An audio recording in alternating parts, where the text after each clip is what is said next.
That's good. Good evening and welcome to the San Bruno City Council meeting of February 25th, 2014. I'd like to thank the Garden Club for the floral arrangement they always provide for our meetings. And I'd like to ask for roll call, please. Councilmember Salazar. Here. Councilmember O'Connell. Here. Mayor Ruane. Here. Vice Mayor Medina. Here. Councilmember Ibarra. Here. Jim O'Leary, will you lead us in the pledge, please? To the flag of the United States of America and to the republic for which it stands, one nation, under God, indivisible, with liberty and justice for all.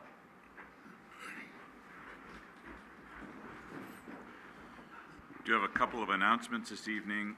First of all, Walmart.com will be holding its second annual Children's First Conference. It's going to be held at Walmart.com Global Commerce right over here on 850 Cherry Avenue, Saturday, March the 8th, 2014 from 9 till 4. And you can get all the information at www.childrenfirstconference.eventbrite.com. So we encourage all of you to participate and attend. The second announcement is a petition I would like to announce if you haven't heard about it yet. San Bruno has a petition online, and within the next few months, the California PUC Public Utilities Commission is expected to levy an ultimate penalty and fine against Pacific Gas and Electric Company. And the City of San Bruno has launched this online petition to call on the CPUC to hold PG&E shareholders fully accountable for the tragic pipeline explosion that ripped a hole in our community. We are hoping that by collecting thousands of signatures, residents in San Bruno and across the United States will send a strong message to the CPUC, PG&E, and in fact the state of California that we remain deeply concerned about the risk posed by PG&E's gas pipelines. Our petition can be signed at www.gaspipelinesafety.org. And just before the meeting, we had almost 11,000 signatures already. So we encourage everyone within the sound of our voice, and it's on our website too, to please log on and let you know, let the CPUC, PG&E, and in fact the governor know how we feel about all of this. All of those signatures go to Paul Clannon, the executive director of the CPUC, to the Tony Early, the chairman of PG&E, and also to Governor Jerry Brown. Let's see, presentations, there aren't any this evening. Review of the agenda, with no objection, I'd like to move item 10C to be the first item under conduct of business. 10C is adopt a resolution approving memorandum agreement regarding funding for construction of the animal care shelter. Approval of the minutes of the special city council meeting of February 6, 2014, and the regular meeting of February 11th and special council meeting of February 11th, 2014. Any errors, corrections, or omissions? Seeing none, they'll be approved as submitted. Consent calendar, all items are considered routine or implemented earlier council action and may be enacted by one motion. There will be no separate discussion unless requested by a council member, citizen, or staff. Anything on the consent calendar? Move to approve. Second. Motion to approve the consent calendar on the question. All in favor? Aye. Public hearings, item number 8. There are no public hearings this evening. We'll go right into item number 9, which is public comment on items not on the agenda. It is the council's policy to refer matters raised in this forum to staff for investigation and or action where appropriate. The Brown Act prohibits the council from discussing or acting upon any matter not agendized pursuant to state law. Would anyone like to address the council under public comment? Good. Just tell us your name and your address. Thank you. My name is Lonnie Sopko. I'm the commander of the American Legion Post 409 here in San Bruno. It's a veterans organization, and in order to be a member, you have to be a veteran that served in a time of conflict. Just have a real short statement to make. Our vice commander, Wesley Cole, member of the did a little choked up. Resident of San Bruno for a very long time, is a past Navy man, and he passed away on February 19, 2014. Anybody who ever met him would remember him. He was one heck of a guy. We're going to have a memorial for him at the Legion Hall March 16th. That's a Sunday beginning at 1 o'clock. His wife wanted to make sure I told everyone that this is an occasion for celebration, not of mourning. So anybody who knows him is welcome to stand up and crack one of his jokes or mention a comment about some of his shenanigans and what have you, but without him, we wouldn't actually still own the building that we occupy right now. In closing, I'd like to say I met with him the day before he passed away, and the last question he asked me was, is San Bruno or transit system doing anything to fix our handicap parking or give us back access to our private parking? And it took me a while to choke out a no, and he told me, damn it, you need to do something. He said, I've had enough of this crap. He said, I've been fighting with him for 3 months. So far, I've gotten nowhere. Do something. So I'm begging you to take a look at it. We're not asking for a lot. We just need one curb cut back about 10, 15 feet, and handicap parking put not where it was, because that means tearing out some structure, but just moving it back about 4 or 5 yards where there is currently space to park. So pardon me for getting choked up, but thank you very much. Thank you very much. Anyone else like to address the council under public comment? Okay, we'll move right on to item 10, conduct of business. Our first item is going to be item C, adopt a resolution approving memorandum of agreement regarding funding for construction of an animal care shelter.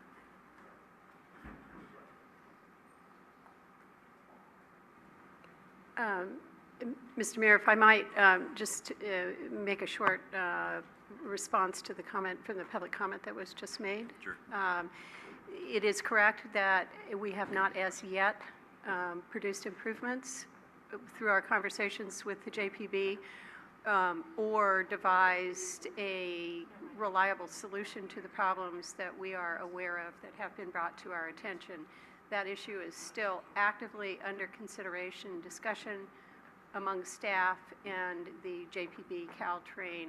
So we do look forward to being able to present you with additional information and providing that to the VFW within the next period of time.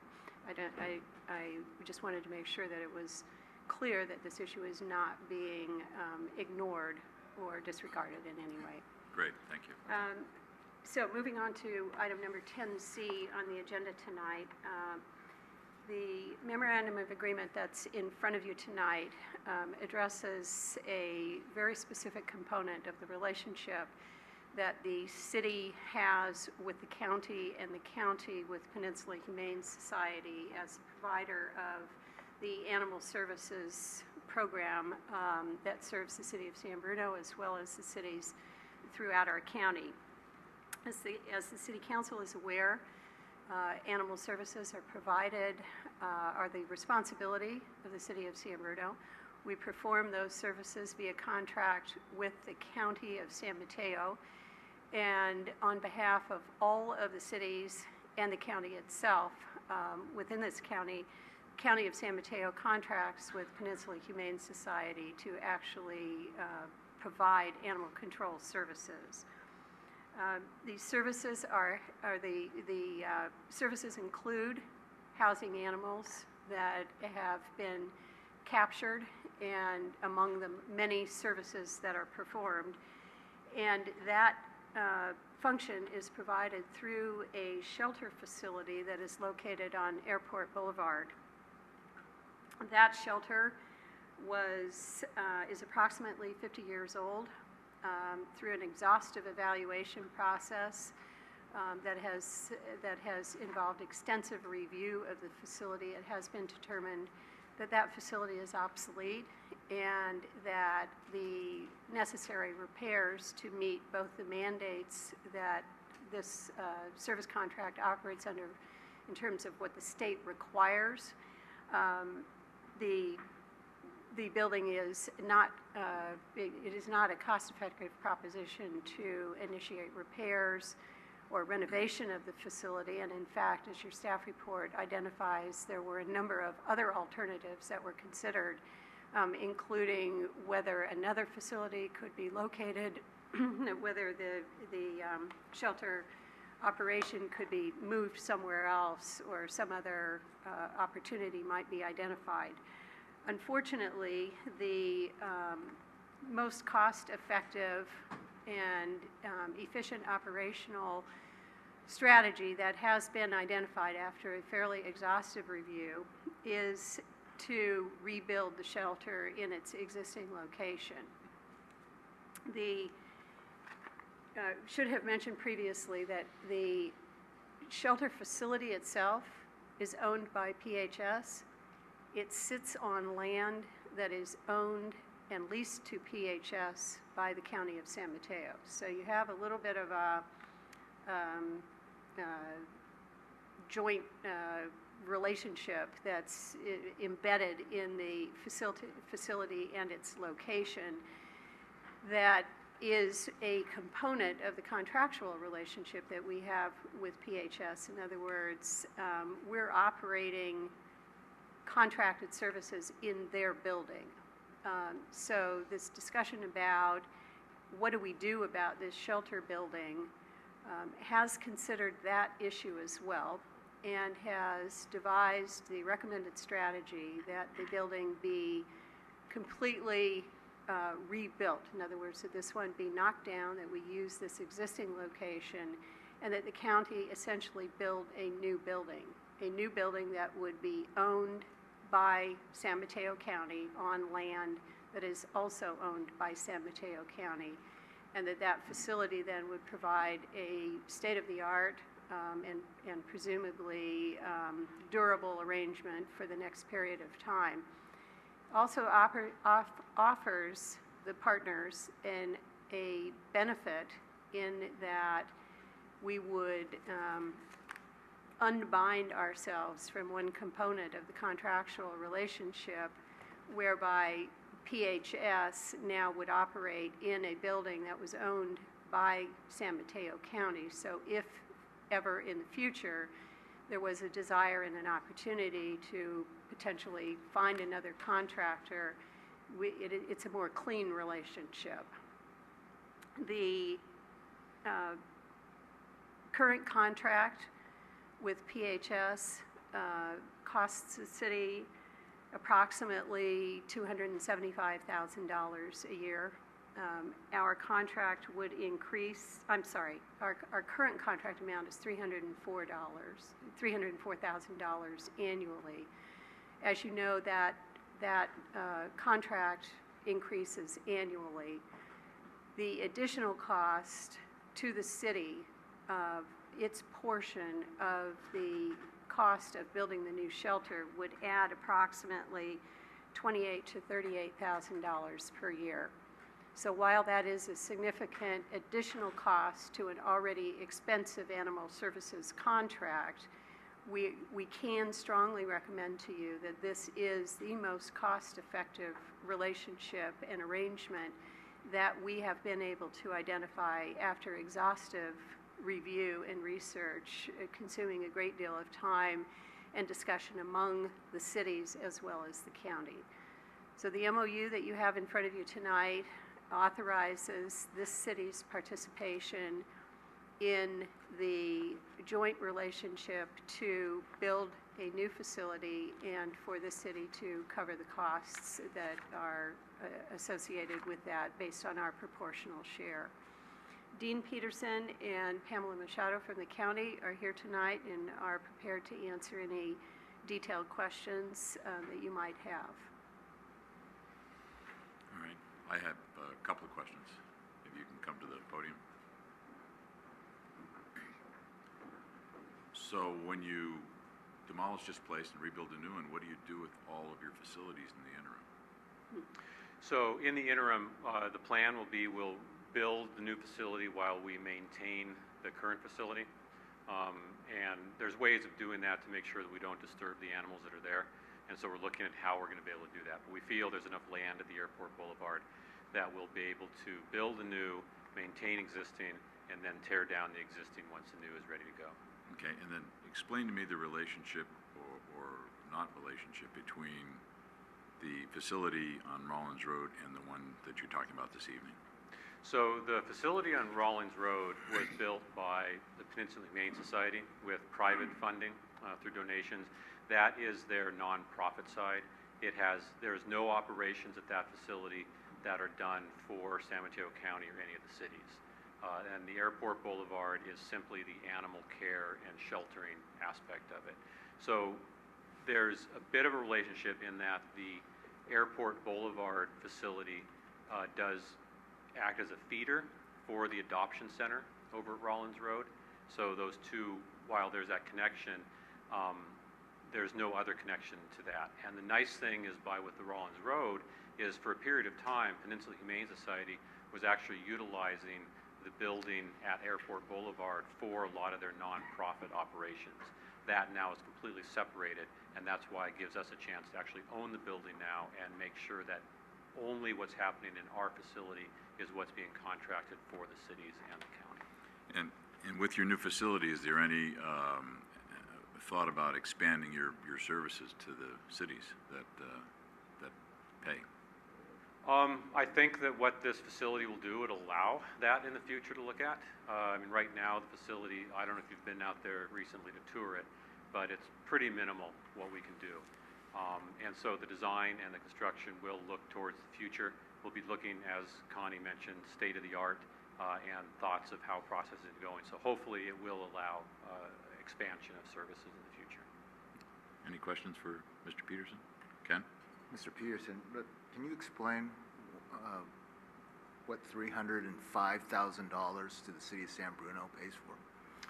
So the $305,000 City of San Bruno, that's basically the contract to provide the services. So it's, and I actually might ask Pam to come up. She's much more familiar with the operations part, and she would be kicking me if I said the wrong thing. So I'm going to actually ask Pam to answer that question. And just for clarity, that's what the city manager explained as the latest cost that annual cost that we've paid. Correct. That's $304,951,000. Correct. Good evening. So that covers the field services and the shelter services that were mandated by law to perform. So if San Bruno wanted to just do it on their own, they would still have to do all those services. So the $304,000 comes up with, after all the revenue from licensing is brought in, then there's expenses of the program. That is divided up by using the shelter services that San Bruno uses. We take a 3-year average in the field services that San Bruno uses, 3-year average. And we come up with the proportionate share for each one of the cities. So it's not necessarily population or geographic size or anything? It is actually... Field services and shelter services. Now on the construction side of it, the lease is going to be calculated on an annual basis. 80% will be based on your shelter usage, and 20% will be based on the population of your city.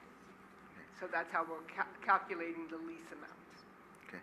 So my follow-up question to that is that city manager stated that there was an exhaustive look at other ways to do this. I'm assuming that was how the county could do it.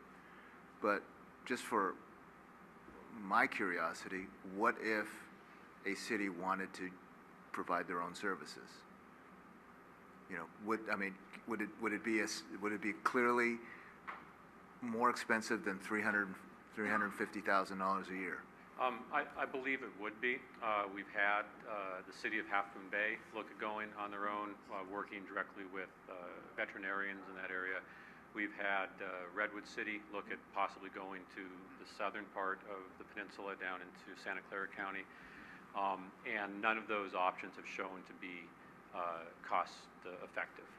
One example, I believe it's in Kern County, where one city decided to break off and started to build their own shelter. The county started building their shelter. Both of them ran out of money, and now there's no shelter and no services down there that's fully inspirational. So we feel that while it is a lot of money, it is something that, because of the collective good, it probably makes it a little bit cheaper. If you look at comparisons in our counties, we're not the cheapest county per citizen, but we're towards the lower end of that when we're looking at our services. And one thing to help defray those costs is, of course, to encourage and to enforce the licensing of animals, because that money then goes off to offset all of those fees. And that's one thing that you'll see more of from the county, and we're hoping the cities jump on also, is to encourage the licensing of animals and pets. To the chair.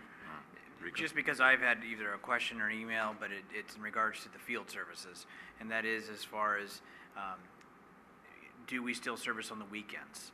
I had an email once that said, they're saying we don't pay enough, or those services aren't provided. There's always the raccoons. There's various calls that we have that are field related that sometimes I'll have a call or an email of something that we cannot provide.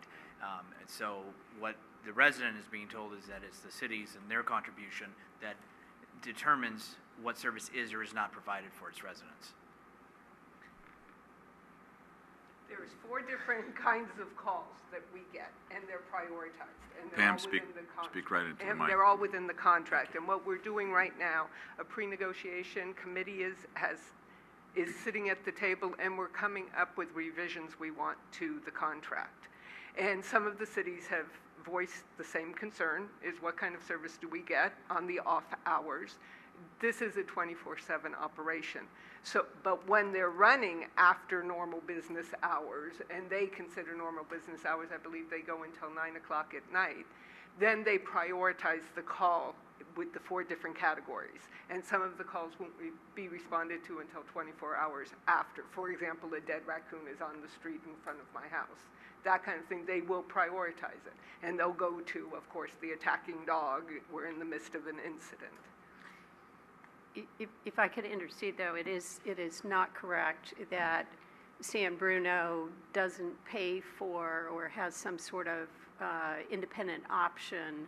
We are a full participant with the county contract. We get the same services that other cities in the county get. We have one contract, one standard of service, or one program of services. And so the information that the constituent provided to you is not correct. Well, wait a minute. What I mean by that is I wasn't in the conversation, so I can't verify what they might have been told, but it is not correct, it is not accurate that San Bruno is not participating at an adequate level in the countywide program. That is not correct. Understood. And then one real quick through the chair. We're rather excited. As Pam mentioned, we're doing a pre-negotiation meetings now, and this is the first time in a number of contract negotiations where we have a lot of folks from the cities involved. Right. And we have a lot of cities involved, and we're excited about that. For years, it was the county and little smittens of cities kind of jumping into it. So we're really hoping that the next contract is going to be better to serve each of the individual cities. Any other questions or action? Oh, yeah, go ahead, Ken. So how old is the Rollins Road facility? The Rollins Road facility is now 3 years old, I believe. Yeah. I'm just curious. I mean, was there a plan? Was it always a plan to separate that? Why wasn't there? You know that there's an ongoing maintenance on Airport Boulevard. Why wasn't there a plan to make a larger facility on the same site? So again, the Rollins Road is... And I understand the difference. It's the nonprofit arm of it. The county did take a look at a vacant piece of property right next to the Rollins Road. However, the zoning issue and legal issues that they ran into Rollins Road, the county didn't feel that it was worth that liability to take on, and to purchase a piece of property in Burlingame would have made this, quite frankly, too expensive for the county. And so the facility at Rollins Road, they really couldn't have made it large enough. And PHS, kind of the way the model is going across the U.S. right now, is to separate the animal sheltering with the animal adoption care facilities. Okay, any other questions? Action by the council? I'll introduce the resolution. Councilmember O'Connell. Aye. Councilmember Salazar. Aye. Councilmember Ibera. Aye. Vice Mayor Medina. Aye. Mayor Ruane. Aye. Item 10A, adopt a resolution adopting the 2014 updated sewer master plan.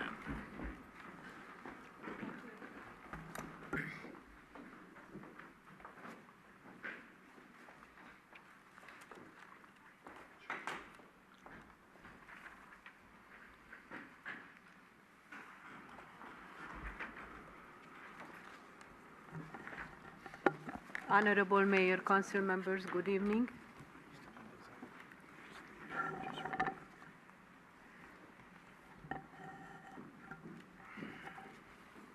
The city provides utility services to our residents in order to protect public health and safety. In order for us to be able to provide reliable and sustainable services in a cost-effective manner, it is very essential to manage our system properly and responsibly. Our sewer system has two major elements: the collection part and the treatment of the discharge portion of our sewer system, the treatment plant. The treatment plant is owned and jointly with South City and is operated by South City, and you saw previously its own master plan. Tonight, the discussion will be only just about the collection system for the sewer and the master plan for the collection part of our system. The city celebrates its centennial this year, which fills us with pride, but also pose very, very different challenges in regards to managing our utilities. That really mean that our utilities systems are getting close to 100 years, which certainly mean a very unique challenge for all of us. Back in knowing this fact, back in 2000, you had the foresight supporting the development of the first master plan for the city, for both utilities, for the sewer and our water system. And since then, you consistently supported to fund that established need at that time with to support the needed funding for to meet that need for the benefit of all residents of the city. How I said, this is an update to that initial master plan back in 2000, developed in 2000 for the first time. Wing Wang is the project manager for the master plan, and he will take you through the master plan itself. I have here also Dennis Bosch, the manager for the sewer system, and also Gisa Ju, the project manager for RMC, who helped us with the development of the project. After Wing's taking you through the presentation, I will conclude the presentation itself. Good evening, Mayor and Council. I'd like to first talk about what the sewer master plan is. Well, the sewer master plan is, first thing, very important planning document for the city's sewer system. It provides a thorough evaluation of the city's sewer system. It defines a near-term and long-term capital improvement program, or CIP, to comprehensively address the city's sewer system needs.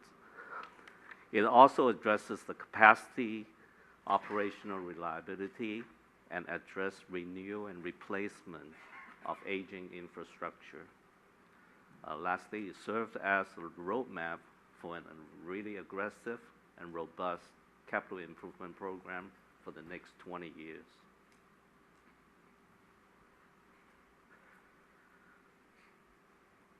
In 2009, the City Council adopted a level of service goals in order to improve customer satisfaction and also improve the reliability and functionality of the sewer system.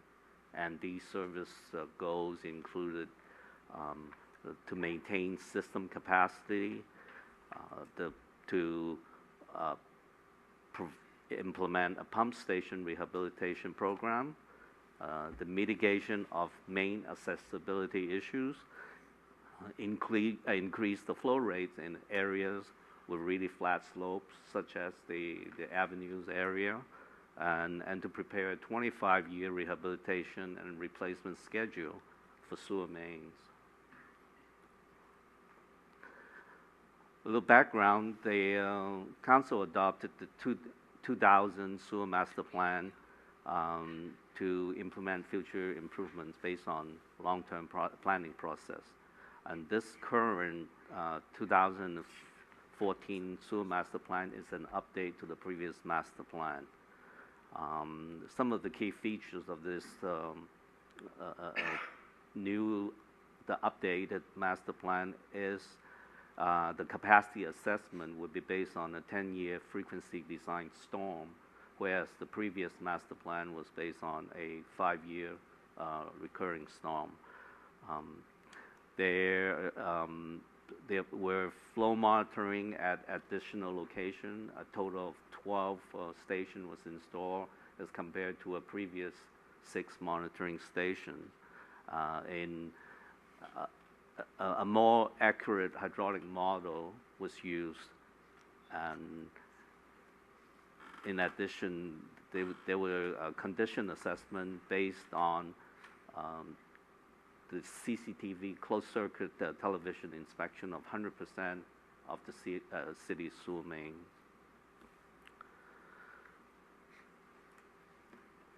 And there are 3 master plan focus areas. The first one, the capacity assessment, and then there's the condition assessment, and the third one, replacement based on the age of the sewer.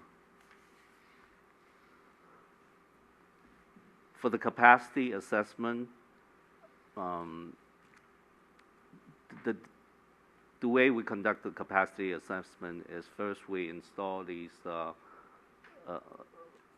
flow monitoring station, and then we measure the flow during a rainstorm event.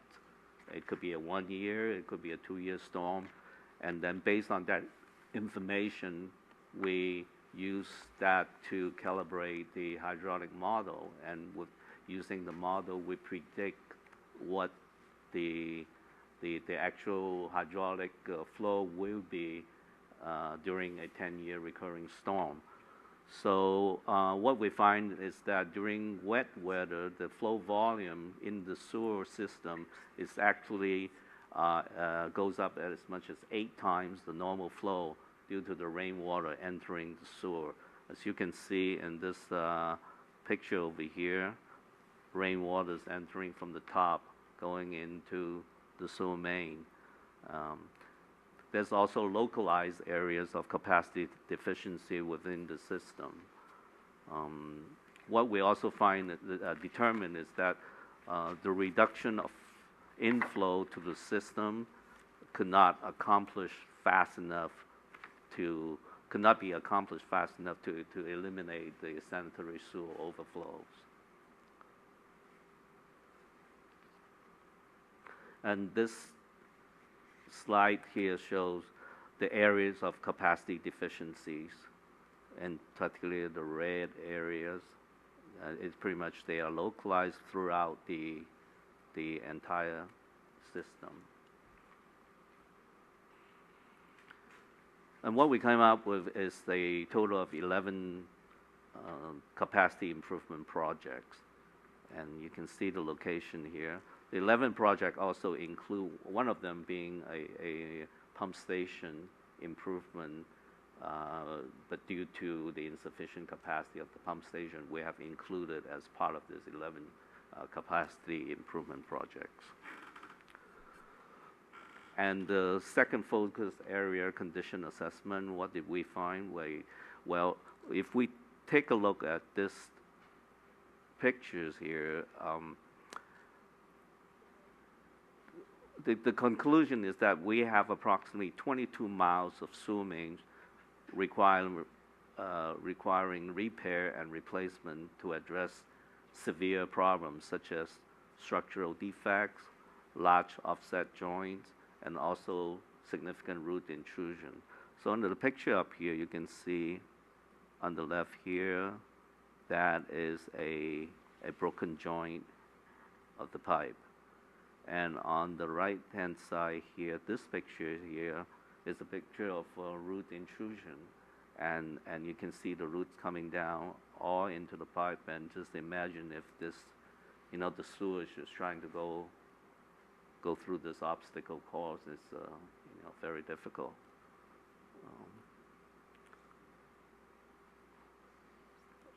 The condition assessment also determined that there are additional 12 miles of sewer repair or replacement needed to address maintenance issues.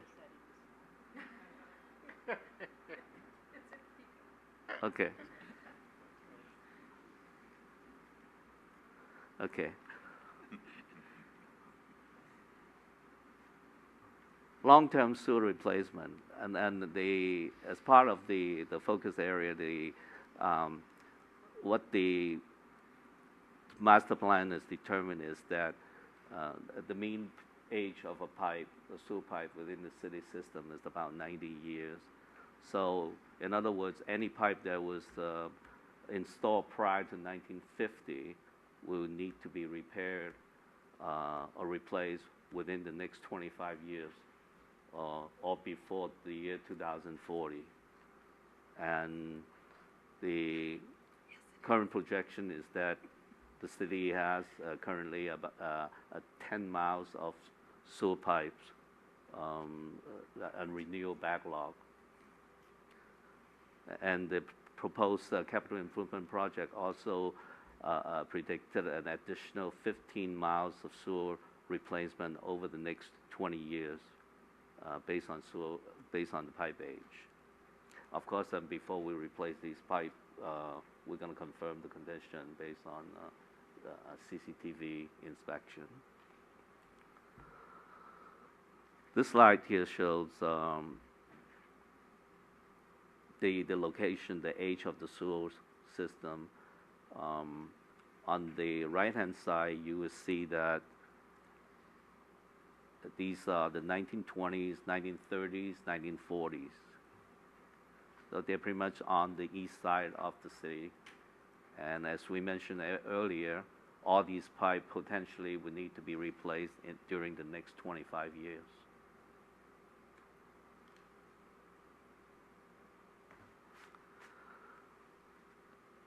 And now this slide here shows the overall recommended capital improvement projects. As you can see, they are pretty much throughout the city.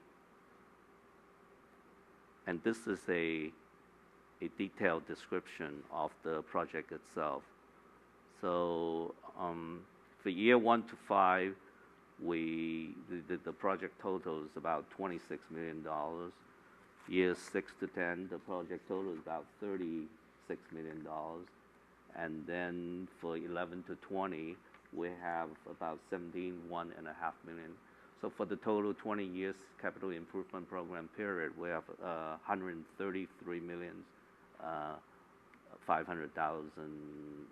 of total capital improvement projects planned. To look at these projects in a different perspective, well, first of all, the capital improvement program is consistent and in line with the 2011 rate study. And, as you can see, the project included capital capacity improvement projects, pump station improvement, rehabilitation based on condition assessment, and also rehabilitation based on age of the mains. And also $4.5 million is allocated for spot repair contract and equipment purchase. As mentioned in the previous slide, total year 1 to 5, we plan on spending $26 million, and the total program of the 20 years, $133.5 million. Two upcoming deadlines. July 1st, 2018, complete improvements to Olympic Spyglass, Lomita Park, and Crestmore Pump Station. And January 1st, 2019, to eliminate all capacity related SSOs. And with that, I will pass the microphone back to Clara. Just to conclude our very exciting presentation, you heard the condition of our system, and also you heard the proposed priority to address those deficiencies in the right order in order for us to minimize cost. I was here in the last few months too many times probably to describe you that our sewer system is a very, very simple system. You just have to keep the sewer in and the rainwater and subsurface water out. Unfortunately, that's the only way how you really can keep the raw sewage to flow on our street or in somebody's yard. With this, I will conclude our presentation, and we'll stay for any question what you might have.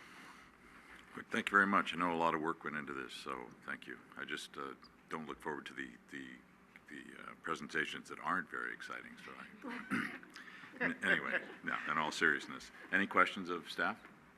Through the Ken? chair? Oh, Michael. Thank you.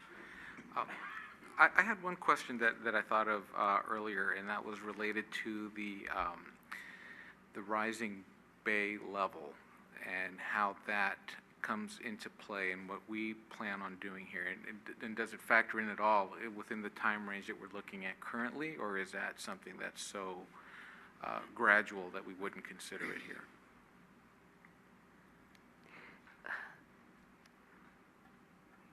The answer is yes, it's mentioned in our plan and is always in our thinking to address the rising water levels and how that will impact all of our system. It's more relevant for the treatment plant first. That will have the first impact before our collection system itself will be impacted. At this time, based on available information, it's not an expectation to have any direct impact in the near future until relevancy of this master plan is not expected any major impact of that water elevation change on our collection system. That is, the focus is more on the treatment plant. Okay, thank you. Anyone else? Ken? Well, no one else. This is something that, thanks to Irene, we've really paid attention to for the last 17 years. And actually, I've personally gotten better understanding of it in the last few years because of the unfortunate case with the baykeepers and the rates, and and it's the toughest decision I've probably made, sitting up here is to bite that bullet and take the responsibility and raise the rates to get this job done. And so I think we're into it already, so we're in too deep, but no pun intended. Yeah. I started to be very proud how much higher degree of understanding you had of the system. I wanted to take some credit, and then you said yes. Regulatory, somebody from outside, and I Well, it's got no, and deflated. well, and I do have to. I do compliment staff. I do compliment staff. We've received good lessons on how the system works.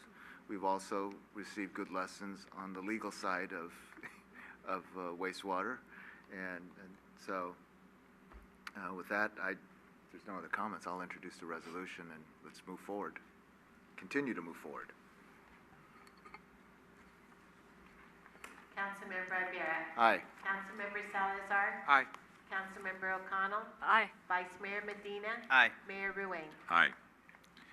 Item 10B, adopt a resolution authorizing the city manager to execute a contract with NorCal Pipeline Services for construction of the Chestnut Sewer Rehabilitation Project in the amount of $55,805 and approving a construction contingency of $11,195.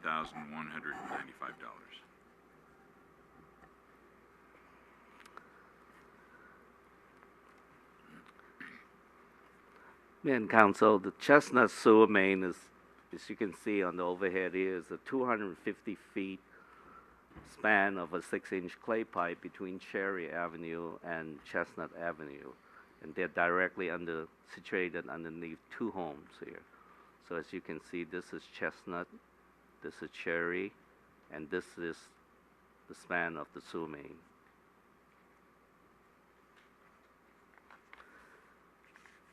This sewer main receives wastewater from approximately 320 homes in the Genevieve area.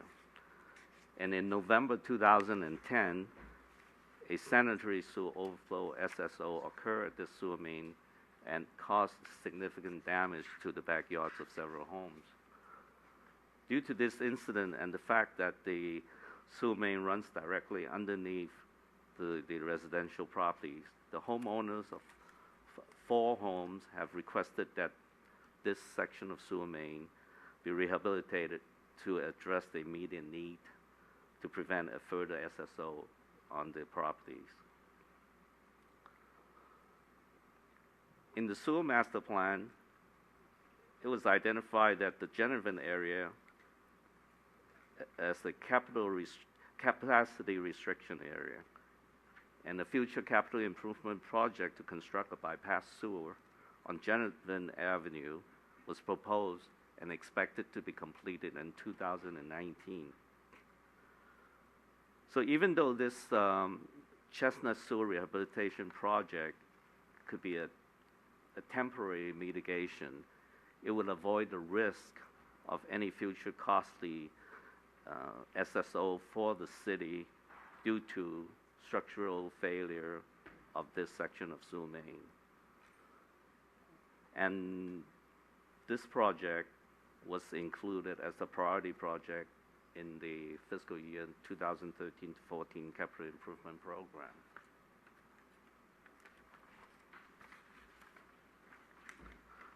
Since the pipe is directly underneath the two homes, the open trench construction was not considered an option for the rehabilitation. And the city evaluated 3 trenchless technologies, which included segmental slip lining, pipe bursting, and cured in place pipe, or CIPP. The recommended option was CIPP, with the advantage being that CIPP requires minimal excavation, it has the least impact to the residents, and the sewer laterals could be re-established with remotely controlled robotic cutter from inside the pipe. So this is a diagram showing how the CIPP process works. Assuming that this is the manhole on Cherry and this is the manhole on Chestnut. So what you have is, imagine this lining to be a very long tube sock, which is made out of woven fiberglass material. And it is first impregnated with epoxy resin and then runs through an inverter machine, this piece of equipment right here, and inverted and introduced into the sewer main all the way to the other street, the manhole. And this is done by compressed air coming in to the inverter. After the liner is installed, there will be the second piece of equipment to bring in is a steam boiler. And the steam boiler the steam will be introduced into the liner, press it against the side wall, and cures the pipe and fuse it to the pipe. So this is the cure-in-place pipe process. The city advertised the project in January of 2014 and received a single bid from NorCal Pipeline Services in the amount of $55,805, and this is slightly below the engineer's estimate of $64,000. The CIPP work is the specialized field, and contractors must have a special certification from the liner manufacturers in order to perform this work. And staff attributes the lack of response for this project due to the fact that there are only a handful of contractors in the Bay Area that are certified to do this work. Even though this technology, the CIPP technology, has been around for decades, this project will be the first San Bruno sewer rehabilitation project to utilize this technology. And if the results are positive, then staff anticipate that the CIPP would be included as a viable alternative for future capital improvement projects.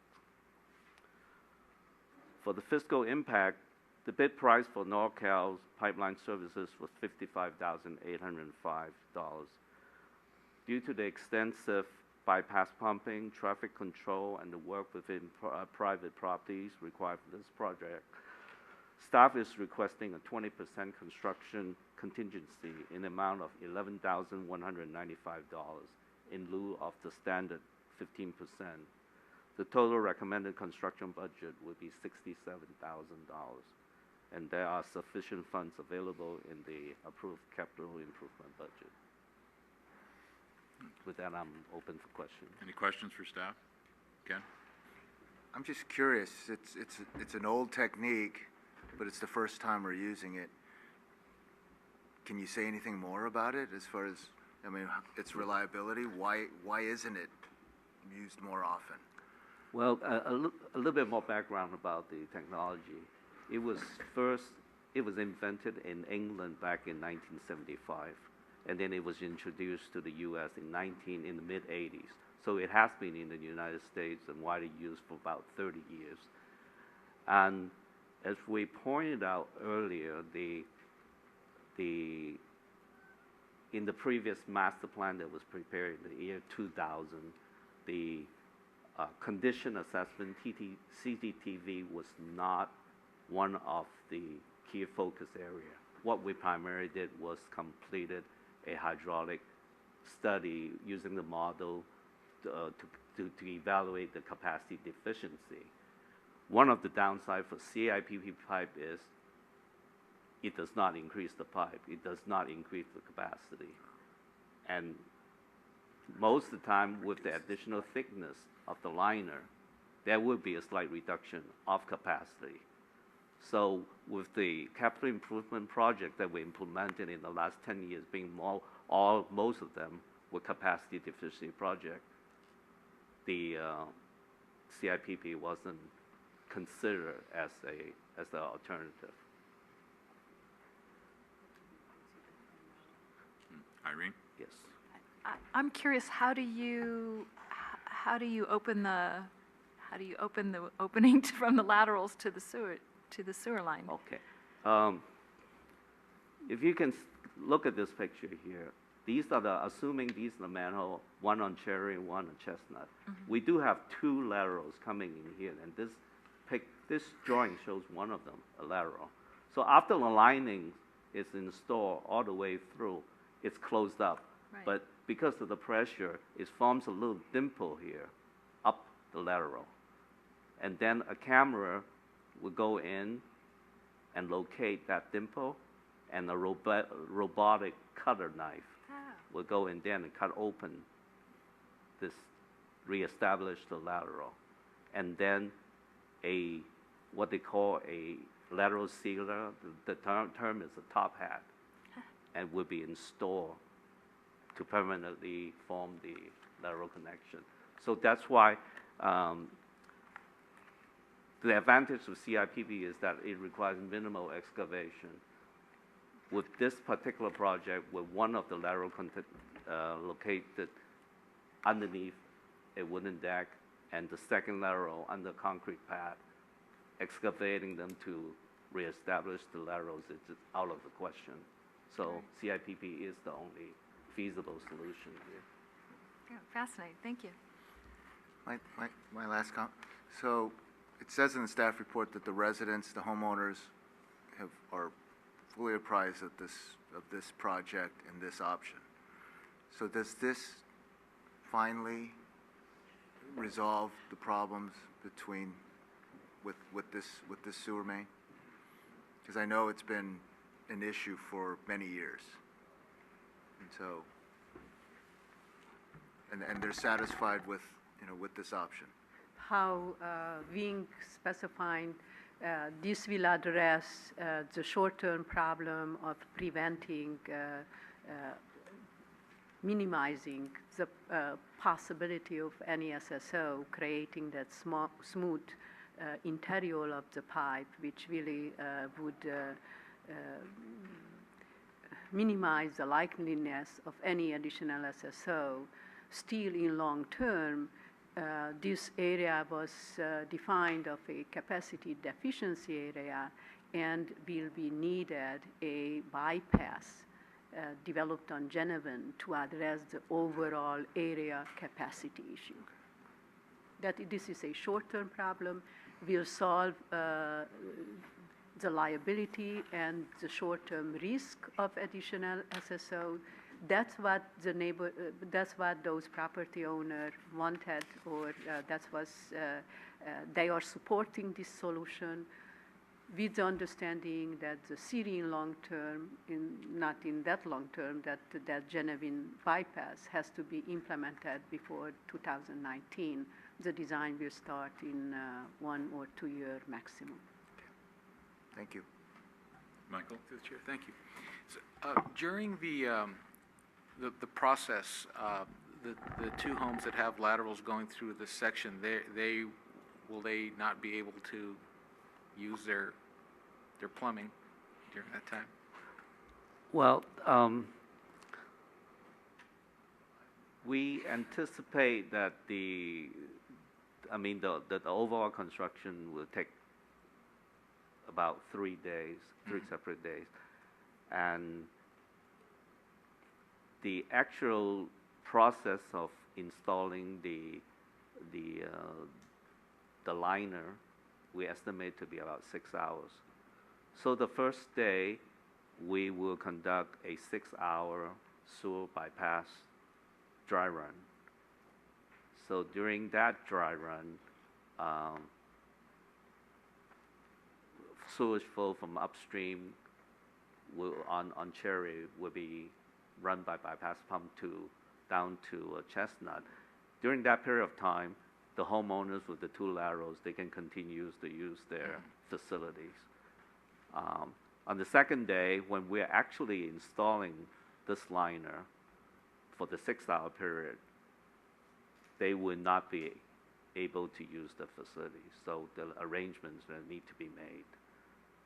And the third day will only be a robotic cutter to install establish the lateral connection. So there will be no impact for the homeowners, right? To use of the facility. So the only time would be during the second day, about 6 hours of duration. But once you put that sleeve in there, there's essentially no connection from their house into the sewer. Until it was cut, yes. So it's not Yes. just 6 hours, it's really Until the next morning. until you That's cut that correct. hole back in. And the Yes. bypass is really between manhole and manhole. But, okay, and I'm assuming the homeowners are Yes. aware that they'll be Councilmember, you're out of- absolutely out of the correct. house. Okay, That would be a day till the next morning. okay. And I understand that in this particular situation, part of the issue was that the laterals basically are open into the house, and so when the backup started, everything just flowed out of there. There was nothing to prevent backflow into the houses, and those cleanouts that they have are essentially uncovered. And I'm wondering if there are any recommendations that were made to those homeowners in terms of improvements they could make to that part of the system. I know we're doing what we can to keep that line flowing, but you can't guarantee 100% that there won't be a backup. And is there anything that the homeowners could do to prevent any backups from coming into their house rather than back into the manhole? Councilmember, you are right. After the first SSO incident, during the discussion between the city and the property owners, was offered and recommended that alternative that a flow prevention device in these instances would be recommended. But it's their choice if they want to take that preventive action or not. Okay.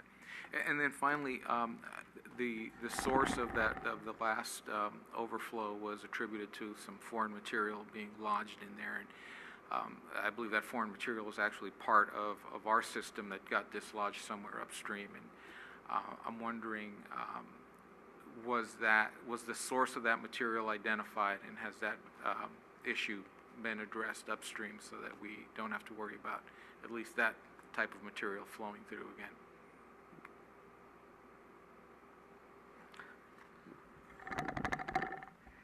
The answer is no, in the sense that you are, council member, again, correct. That was the conclusion at that time of the department, that the cause of SSO was some kind of clay material, which assumably came from somewhere from the system.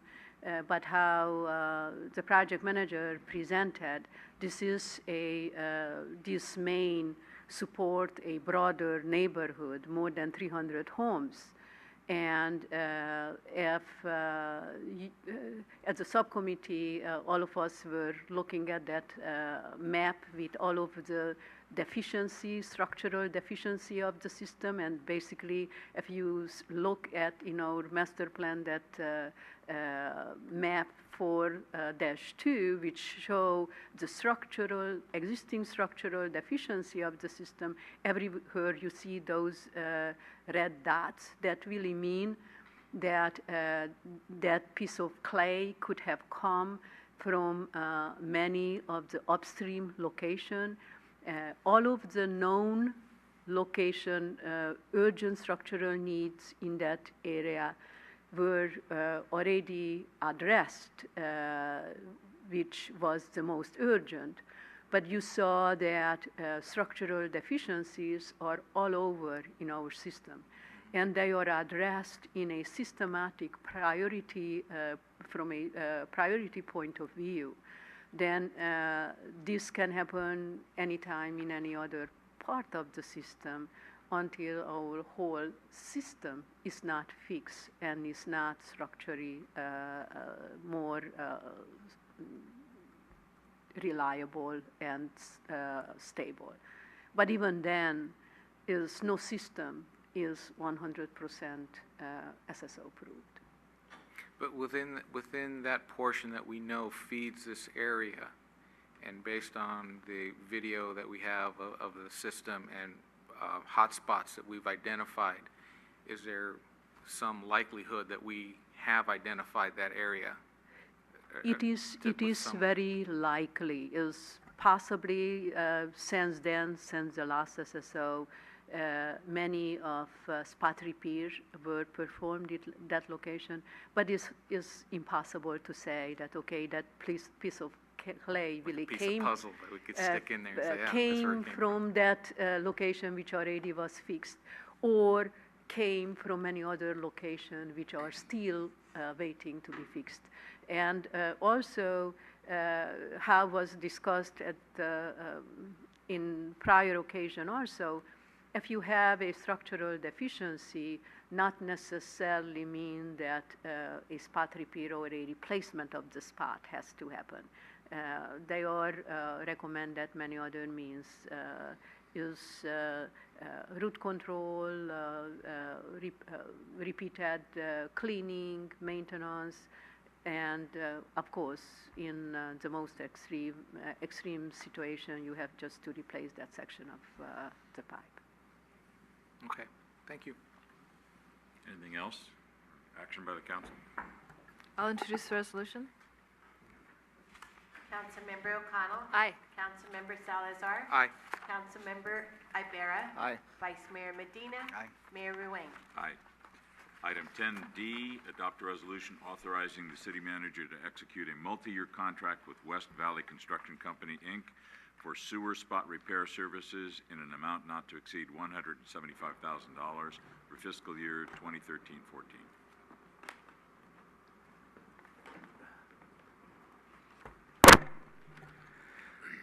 Honorable Mayor, members of the City Council, my name is Robert Wood, Public Works Management Analyst. As was discussed earlier as part of the Sewer Master Plan presentation, an important part of the plan is an aggressive annual spot repair program. With this program, we react when pipes collapse unexpectedly, and we also repair small sections of damaged pipe that were discovered after completing the recent citywide video inspection program. While the city has some limited ability to make repairs, San Bruno, like most cities in the area, uses a private company for our annual sewer maintenance.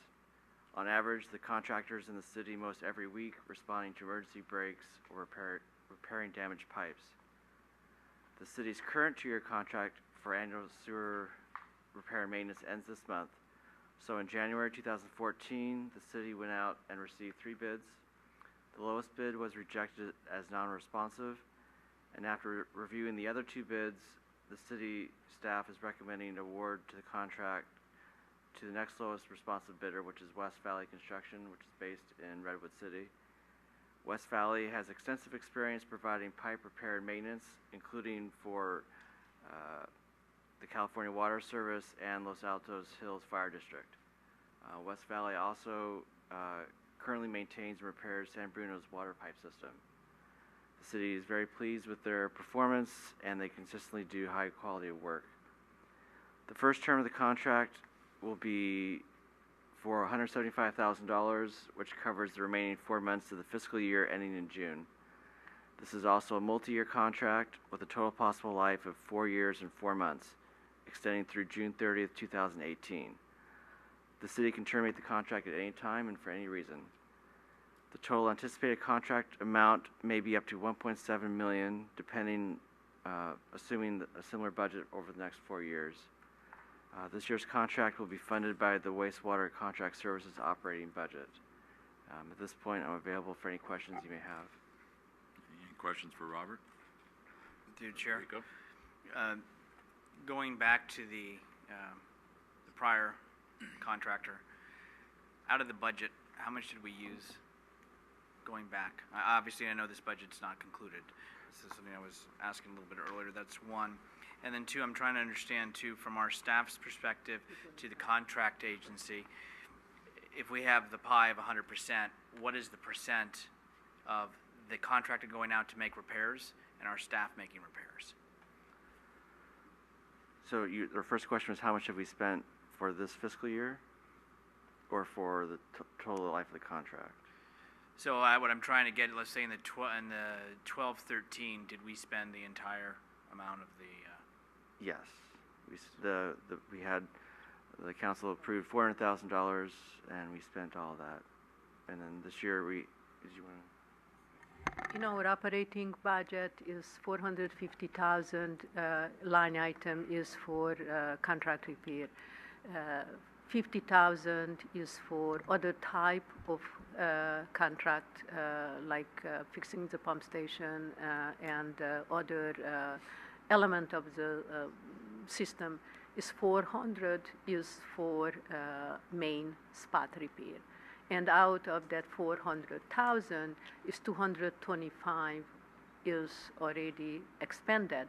Then is included in our remaining 175 in this contract up to the estimated and approved total spot repair contract services limit of 400,000. That 225 already spent, 175 included in this contract. That is 400.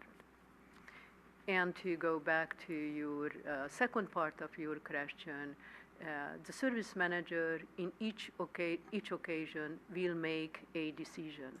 Always the first step of the decision, F, based on ongoing maintenance responsibility, and F, available staff and internal resources are available, then that work will be performed by internal staff.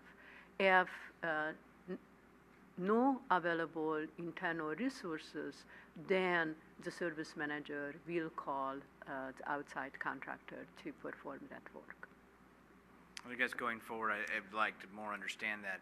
So I understand that there's evening hours, I understand there's weekends, and we have so much staff that's on standby and it gets called out. So obviously, they may need more resources, so either call in more staff or we have the contractor. So I'm trying to understand in my mind, where is the lever that they say we're at capacity because we have a lot to do this week, because we have folks that are out, because it's after hours. How is that determined? It is case by case, and frankly, is a judgment call based on the situation of unfolding. And I will give you an example. 2 months back, when the Olympic force main basically ruptured, city staff responded, and but the available was resources, even if our staff was working alongside the contractor, the resource just wasn't enough to address the size of the problem. And the contractor was called in to help our own staff. And in many situations, when this kind of high intensity even is happening, or the size of repair is big, then you will have a combination between internal staff and outside help. But even in this case, our staff responded to the incident, and only just when they concluded that they cannot handle it, then they made the decision to call in outside help and support. And this is the decision process what the service manager is making on an ongoing basis. If I might add to the director's response to the question, I think that it needs to be understood that the spot repair contract and the budget at $450,000 is an aggressive initiative to address repair needs within the system. We do that. The spot repair includes a variety of different, the management of the system and addressing repairs has a variety of different techniques, spot repair being one of them. But the contract itself is not intended solely as a backup or adjunct to the resource that staff can provide. It is, in addition to that, an aggressive additional program that was initiated a few years back and needs to continue as part of our overall work program to address repairs and deficiencies in the system. So it is not only the coordination or backup to staff, but it is in itself a program that is necessary in order to address the deficiencies. And the city manager looking at me, that means I need to add something. And she is absolutely right. And if you recall, if 2 years ago, I think, was the first time when 3 years ago our spot repair line item was 175,000 a year, and now is 450. When that jump was made from 175 to 450, the reason why was that jump, very aggressive increase in the spot repair contract allocation was exactly that reason that you saw in our master plan that our system is leaking, everywhere is leaking, and was a recognition of the fact that you will need to perform those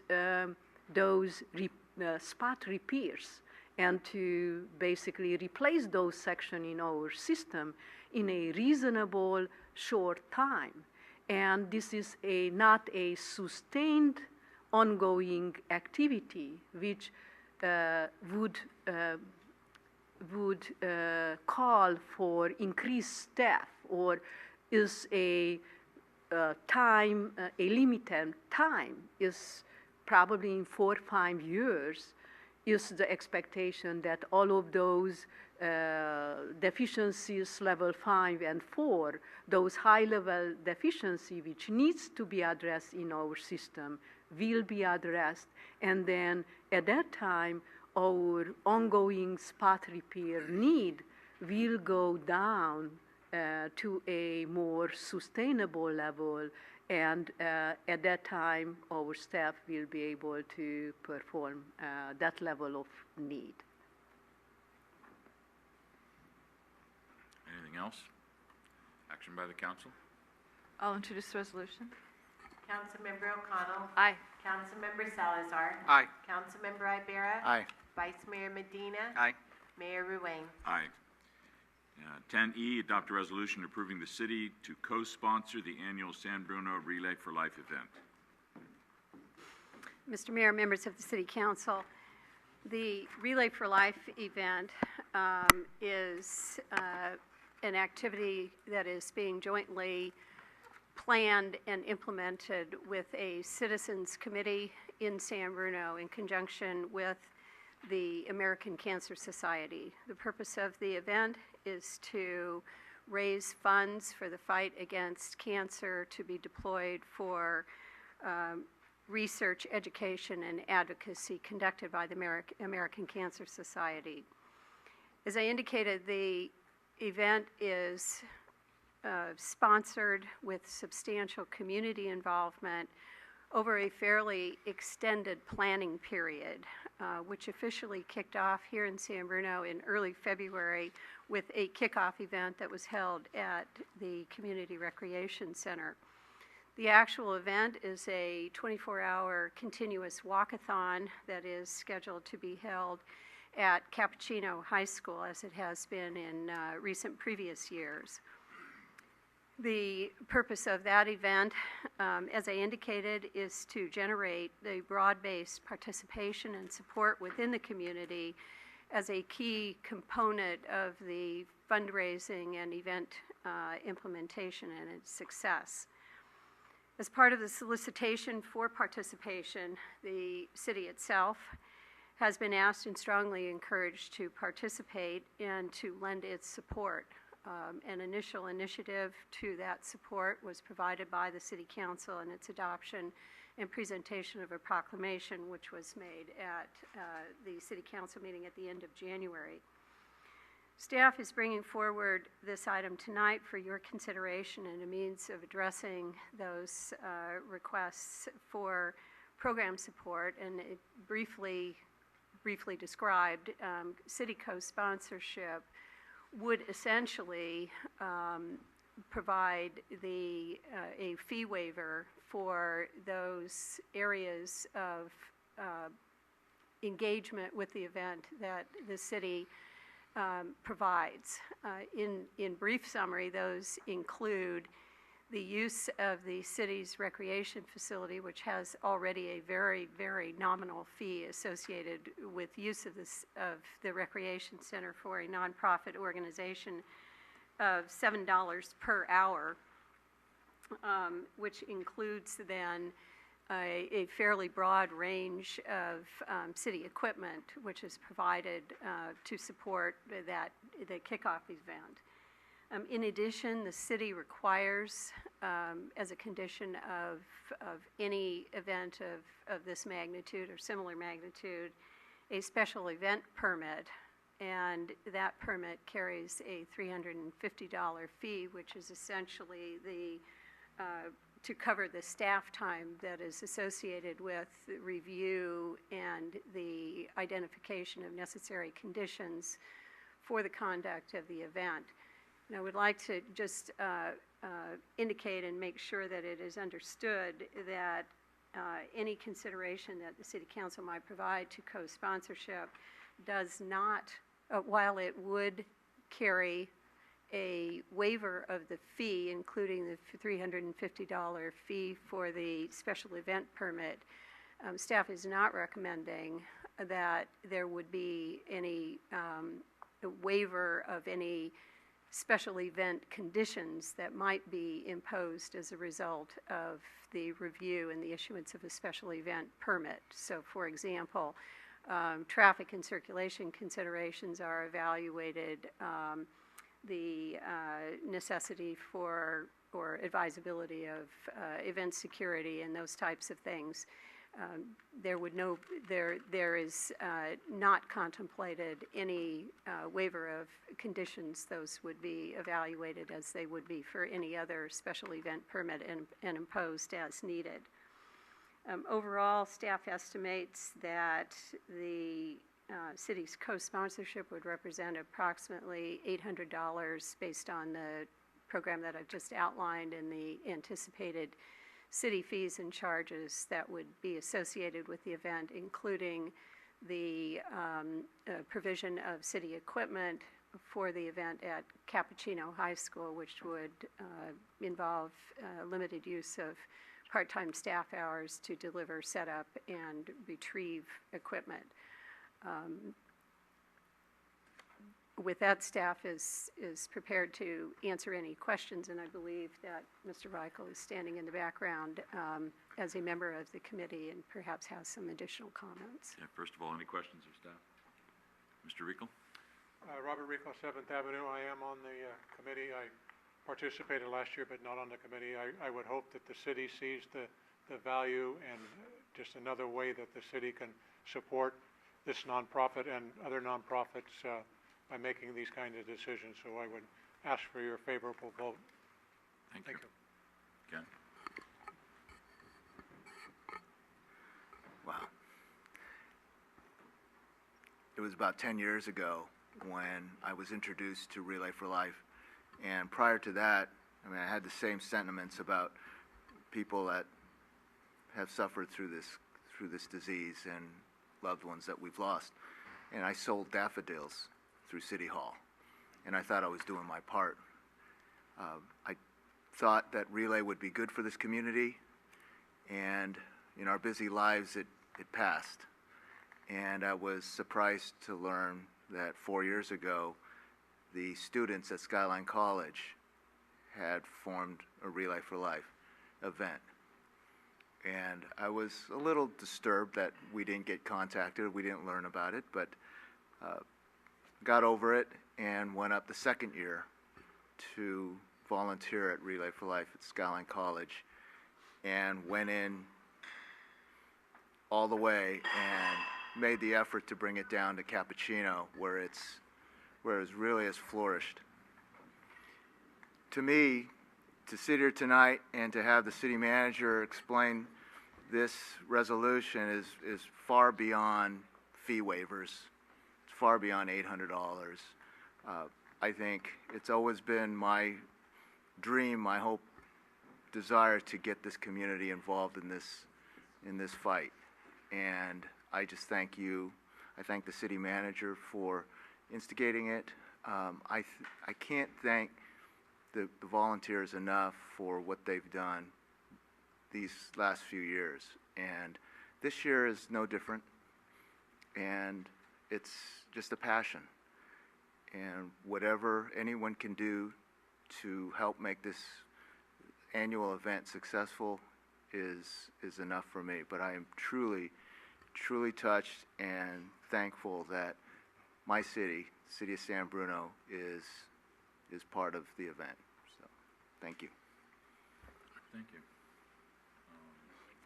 Anything else, Irene? Thank you. It's hard to go after that speech.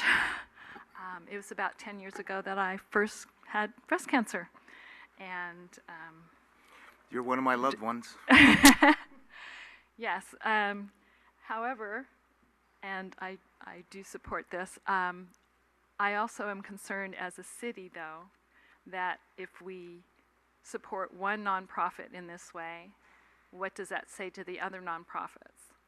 And as a city policy, I'd like us to sit down and look at, and I know we did it years ago, look at all the different fees, all the different things that we have come in contact with nonprofits. It's very difficult to sit up here and say yes or no to those things. They're all worthy. You know, American Lung Association is worthy. I had a dear friend that died of lung cancer. I mean, it's impossible to say no to something without having thought through what it means to everyone. So I obviously support this for current reasons as well. And but I would like us to look at the whole policy issue.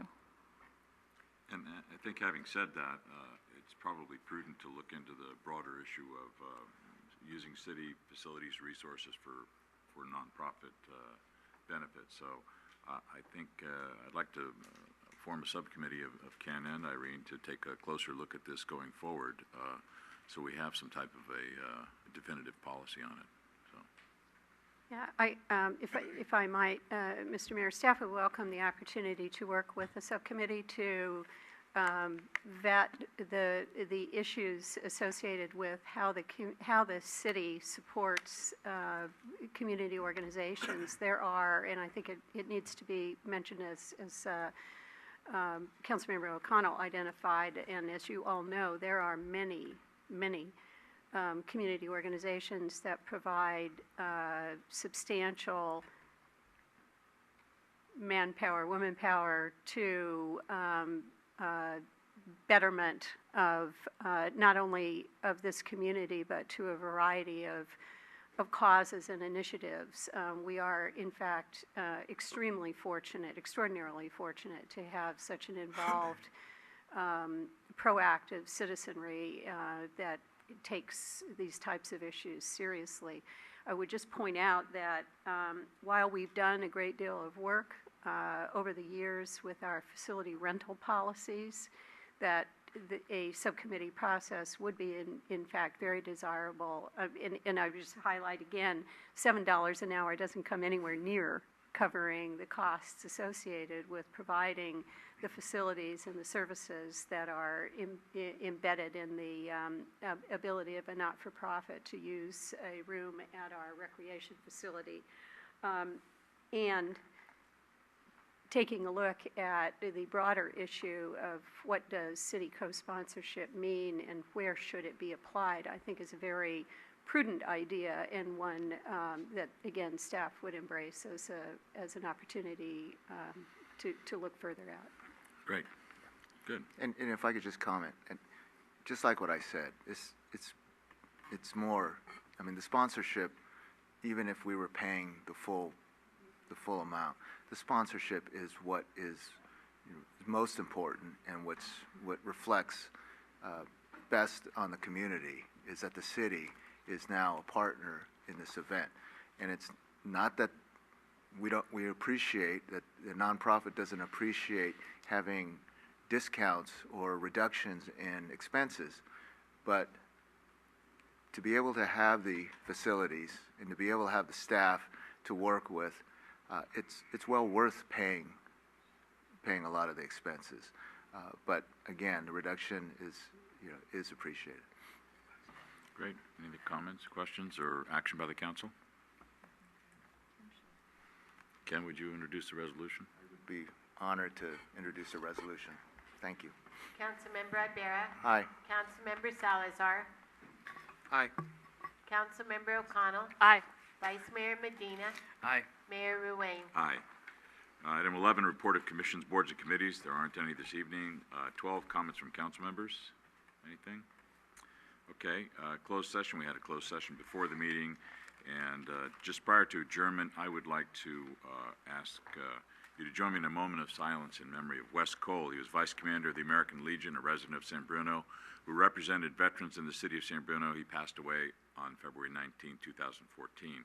As Vice Commander of the American Legion Post 409, Mr. Cole, who was a Navy veteran, represented nearly 200 veterans from our post in San Bruno. We will be remembering the countless contributions Wes Cole made for our post and our members on Sunday, March 16th, 1 p.m. at the American Legion Hall. Please join me in a moment of silence.